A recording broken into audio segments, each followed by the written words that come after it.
Avec l'actualité, c'est cette déclaration exceptionnellement martiale de l'OTAN. C'est votre boutique. Vous êtes encore une fois le mieux placé pour dire ce qu'elle signifie. Rob Bauer, c'est l'amiral néerlandais qui est le président du comité militaire de l'OTAN. Il représente vraiment l'organisation. On va entendre son propos sur l'OTAN prête à réagir, dit-il, en cas d'attaque.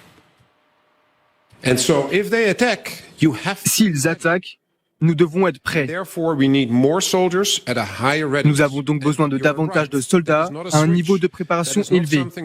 Et cela ne peut pas se faire du jour au lendemain. Ils auront besoin d'entraînement, d'armes, de munitions et de tout ce dont a besoin de futurs potentiels soldats. Nous parlons de 300 000 militaires à un niveau de préparation élevé. Au total, les pays de l'OTAN avec la Finlande et la Suède disposent de 3,5 millions de soldats.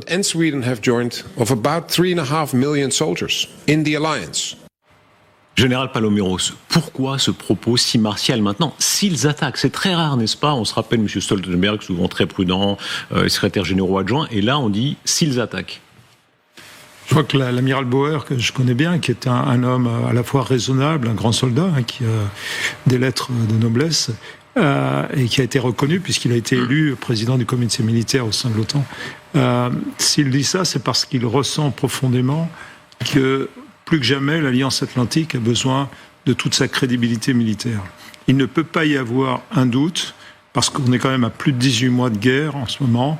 On voit que pour M. Poutine, et on va en reparler sans doute, les choses sont difficiles et il y a beaucoup de symptômes qui le montrent aujourd'hui. Et donc l'amiral Bauer sent bien qu'il faut que l'OTAN montre sa capacité défensive pour ne pas avoir à s'en servir, en quelque sorte, et que c'est le moment de mobiliser. Et qu'il sera trop tard si par malheur, cette guerre débordait. Le fait même que l'OTAN se mobilise, c'est pour éviter justement ce débordement, c'est dissuader avant d'avoir à intervenir.